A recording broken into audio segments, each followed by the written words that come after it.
Good evening. I'm Shamsuddin Jabbar, property manager with Blue Meadow Properties and team lead at the Midas Group at Core Realty. I just want to say hello and let you know a little bit about me. The FBI have released new images of the New Orleans attacker Shamsuddin Jabbar. The images show Jabbar walking along a street dressed in a light brown long coat. They've also released a photo of one of the coolers containing an improvised explosive device. Shamsuddin Jabbar's rented truck rammed into crowds in New Orleans, 14 people and injuring dozens. The FBI believe he acted alone. Oh man, it's a sad day for New Orleans. Listen, don't forget, the Super Bowl is right around the corner, so this is not a real good look. Right now, they're looking like they're a little bit defeated, if you get what I'm saying. In order for you to have the Super Bowl to be super safe, you can't allow a situation like this to occur anymore. You understand what I mean?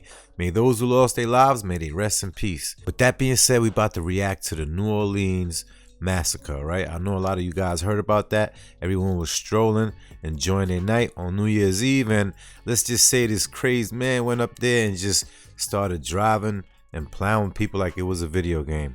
On top of that, they trying to say there's a correlation with the Las Vegas attack at the same time. So let's see how this is about to play out. Sit back and react with your boy. If you like reactions like this, consider hitting that like button. Definitely subscribe to the channel and also hit the notification bell. But let's see how this is about to play out, baby. Let's go. Both of the men that were behind the attacks yesterday have deep connections to each other. Both of these men, the one behind the Cybertruck Vegas outside Trump Tower attack and the man behind the New Orleans attack, both of them served in the U.S. Army. Their connection does not stop there. In 2012, they were both stationed in Fort Bragg together. Both of the cars yesterday that were used to carry out the acts of violence were rented through the Turo app. Turo is essentially the Airbnb of car renting. You can rent out your own car, and the cars that were used yesterday were both rented out through the Turo app. Now, there are a lot of people in the U.S. Army. There's a lot of people that are stationed at Fort Bragg, and there are also a lot of people that use the Turo app. But to have all of that and then also carry out what they carried out yesterday on the same day in separate cities, it doesn't. I just ran the numbers. It doesn't add up. And we all know Rule 18 of Jack Mack's life rules. Coincidences don't exist. Surveillance video shows the moment that a man drove a pickup truck into a crowd of people. Now, if you just saw that clip right there, there's no way that that's supposed to happen right there, right? The police are always right there. I just finished visiting there, I believe in July. I even have pictures you can see right here. I mean, let's be serious. Anyone who ever visited New Orleans, that was not supposed to happen. They actually have things in the street where cars can't even make it through. So I'm finding it hard to believe how this happened. Y'all let me know in the comments if you think something fishy about this. Celebrating the new year on Bourbon Street early yesterday morning. He drove onto a sidewalk, bypassing a police vehicle. At least 15 people were in the attack and 30 others injured. The driver then opened fire at police and died in the resulting shootout. 2 officers were also shot, but they are in stable condition. According to the FBI, the suspect was a 42-year-old U.S. citizen from Texas. He had an ISIS flag mounted on the back of the truck that was used in the attack. Officials are now looking into whether the terrorist group was indeed involved. The vehicle was rented from the car-sharing marketplace Turo. Authorities say they found weapons and potential explosive devices in that truck, and at least 2 IEDs may have also been planted near the scene of the attack. 3 U.S. defense officials tell NBC News that the suspect served in the Army. He was deployed to Afghanistan in 2009 and was honorably discharged as a staff sergeant in the year 2020. Yesterday's attack was the deadliest act of a mass murder in the U.S. in more than a year. Only a few of those have been identified. New Orleans truck attacker has been identified as an Army veteran who may have been inspired by ISIS. Here's what we know about the attack and the suspect. My thing is, where do you even go sign up if you wanted to join that type of group? And it's so strange, or it's so convenient how every attack that happens, they always attach it to that group. I don't know how true that is. I mean, let's just say he was trying to join a group, but at the same time, It's giving psyop, you understand? Driver has been identified as 42-year-old Shamsuddin Jabbar, a U.S. citizen from Houston, Texas. What we know about Jabbar is that he served in the military, went to Georgia State University, and had a real estate license that expired in 2021. He was divorced in 2020, and his wife at the time had filed a temporary restraining order for her and her children's safety, which was granted by the court. He also had prior brushes with the law, including theft and driving without a license. And the FBI said that just hours before the attack, he posted videos to social media indicating that he was inspired by ISIS, expressing a desire to kill. It appears he rented a white Ford pickup truck on December 30th. Where's that video at? At 3:15 a.m. on January 1st, a truck with a black ISIS flag turned off Canal Street and onto Bourbon Street. There were barriers put in place to protect the street, a popular tourist destination where visitors and locals congregated to ring in the new year. But the driver avoided the barriers and drove onto the sidewalk, trying to run over as many people as he could, according to the city's police superintendent. Now let's just say they're carrying out an attack. The amount of people that we have in the US is not enough to really put a dent. But don't get me wrong, a life lost is a life lost. May they rest in peace. However, what is the objective? I'm lost with the sauce on this. Someone please fill me in. Pause no diddy. Go in the comments to let me know what's up. 14 people were killed and dozens were injured in the attack. The truck crashed and the driver died in a shootout with police. 2 officers were shot but are in stable condition. 2 sources told CBS News the suspect was wearing body armor. A long gun with a suppressive device that acted as a silencer was found at the scene. And investigators also found at least 1 improvised explosive device, or IED, in the man's truck. Law enforcement said other potential IEDs were found in the French Quarter and that they had neutralized 2 IEDs. It's believed the suspect was staying at an Airbnb in New Orleans, and on Wednesday, the building caught fire. A bomb squad has been at the scene, and the attack is being investigated as an act of terrorism. The moment a building collapsed caught on dashcam video in New Orleans.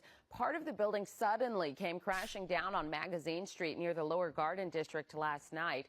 It was the former home of a guitar shop, but was vacant at the time. The collapse also downed some power lines, cutting electricity to much of the neighborhood. A few cars were crushed. Thankfully, no one was hurt.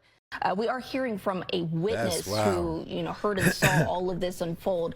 Let's take a listen to what they had to say. Around 3:15, we heard a pop, pop, pop, pop sound, followed by a sound that sounded like fireworks going off, like a big firework all at once. And it turned out that was the crash. So that pulled us out of bed, peeked through the curtains to see, what was going on. And at that point, we saw cops all over the place, stacking up, rifles trained on the car. So, peeking through the windows, we kind of backed away to make sure that the situation was okay. Saw the cops telling people in the other buildings, like, stay inside, stay inside. Yeah, that witness there describing what he thought initially were fireworks, only to find out, as we just heard from Aaron, that there were gunshots. I do have another witness on the phone. Jimmy, are you with us? Can you briefly just describe what you heard, what you saw? Take us through everything that you witnessed on Bourbon Street. Either way, they all got caught lacking. So Bourbon Street, like he said, probably about 3:10 a.m.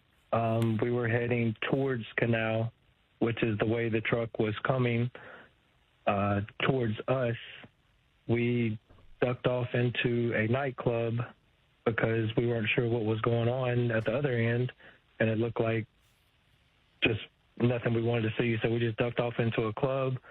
By the time we got in, 5 girls had ran in frantically and hid under chairs.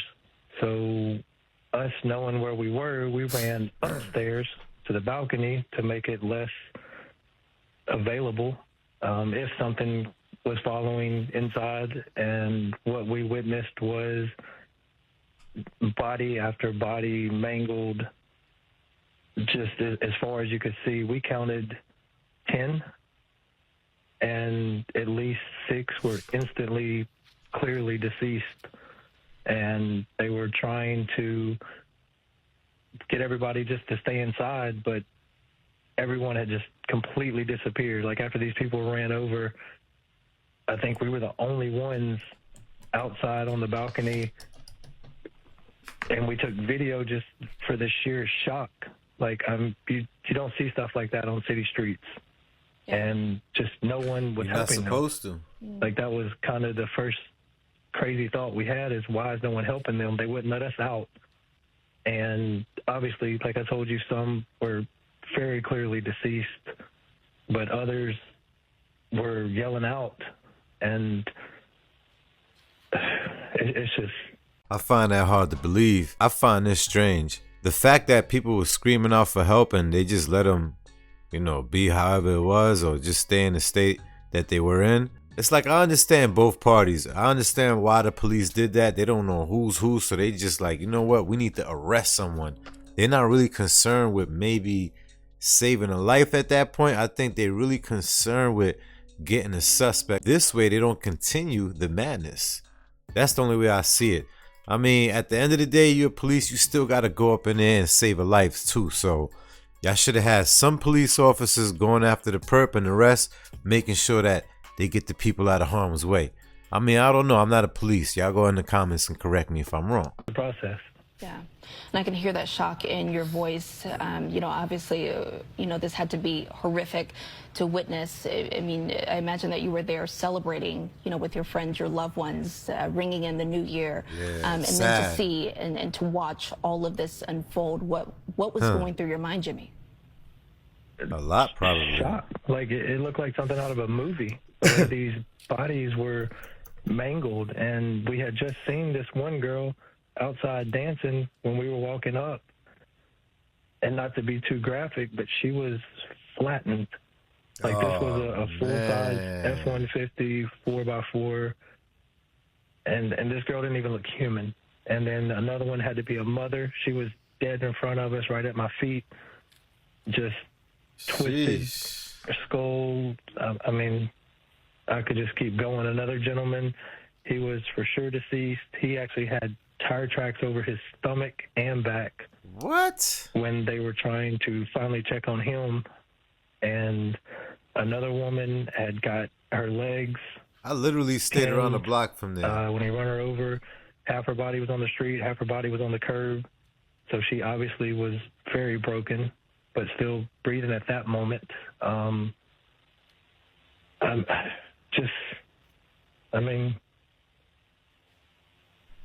Yeah. These people are never going to wake up. I ain't gonna lie. I can care less if they close that entire block. I'm not lying with you. Why? Ask yourself this. He could have went to Frenchman Street. I don't know if maybe Frenchman Street was maybe, where French Quarters is at. I don't know. Maybe it was empty that day. Maybe it wasn't worth going over there. But it gets crowded just the same way as Bourbon. But if you ever been in Bourbon, there's something about Bourbon. I mean, it has this aura. There's a lot of people look zombified. I don't know why, but it's like I've seen soulless people when I've walked through Bourbon. If you've seen that, go in the comments and let me know if you've seen the same thing. Pure shock and the panic there that you just described, Jimmy, is so heartbreaking. I'm so glad that you are okay, and hopefully those that were with you and around you are okay as well. Jimmy, thank you for sharing that. I heard a massive noise, and I thought that something fell. And I turned around, and when I turned around, that's pretty much all that I remember until I was on the ground. And I came back, and there was people screaming. And I was laying on the ground, and I saw all my wheelchair parts on the ground beside me. And I started scraping, looking for my phone. I was looking for my phone to try to call for help. I couldn't find my phone, so I started screaming. Somebody came, finally a cop, his name was Patrick. He came over, and he told me that there was a lot of people that didn't make it, and they were dead. And I was lucky to be alive. Well, they just held the press conference, and ABC News confirmed that they were informed by the investigators that they saw several different people on surveillance cameras leaving explosive devices throughout Bourbon Street. This is how they were able to confirm that he was not acting alone. Line out of the press conference was, of course, when the FBI special agent in charge said she did not believe the suspect was acting alone. Aaron, now you're learning a little bit more as to why. They didn't say why at the press conference, but law enforcement sources told ABC News that a number of people are seen on surveillance camera planting what appear to be the explosive devices, potential explosive devices, in advance of the vehicle ramming attack. That gives authorities reason to believe that this suspect did not act alone. We don't know a precise number of individuals who were seen, but we're told multiple people were seen on surveillance images appearing to plant what could be explosive devices in advance of the attack. The priority now is identifying those people. The problem now is identifying those people. Like, they don't see this in real time. You would have thought that those cameras are being under surveillance 24/7 in real time. But no. You see what happens? You see, they spend the money in the wrong places. As opposed to keeping people safe, they rather put cameras just to catch people doing other nefarious things. You get me? Not saying they should be able to get away with it, but let's put the money where it makes more sense at. Let's save lives. Instead of putting away lives, let's save lives. If y'all agree with me, go in the comments, but I really think this right here could have been avoided. I know a lot of you guys been to New Orleans who's watching this right here. Y'all been to Louisiana, all right? And I'm sure you visited Bourbon or Frenchman Street, and you know how they give it up. I've said to myself, I don't feel safe here. I don't even really like walking in the street without looking back a few times. It's just too much going on. You know, that's not a place where you should just go there and get inebriated and intoxicated to the point where you don't understand what's going on. However, I've seen that plenty of times. But now we should start waking up. Places where too much gatherings happen aren't safe anymore. They just aren't safe. I tend to stay away from crowded places now. Not because I'm scared, but I'd rather be prepared. And being in a place like that, you're just going to get caught lacking. You're only going to get caught lacking. That is the only way to look at it. With that being said, may I send my condolences to any family, friends, or anyone who's been hurt by this situation right here. Also with the Las Vegas attack as well. May all those people who lost their lives rest in peace. I'll see you guys on the next one. Don't forget, make sure you hit that like, comment, share, subscribe to the channel.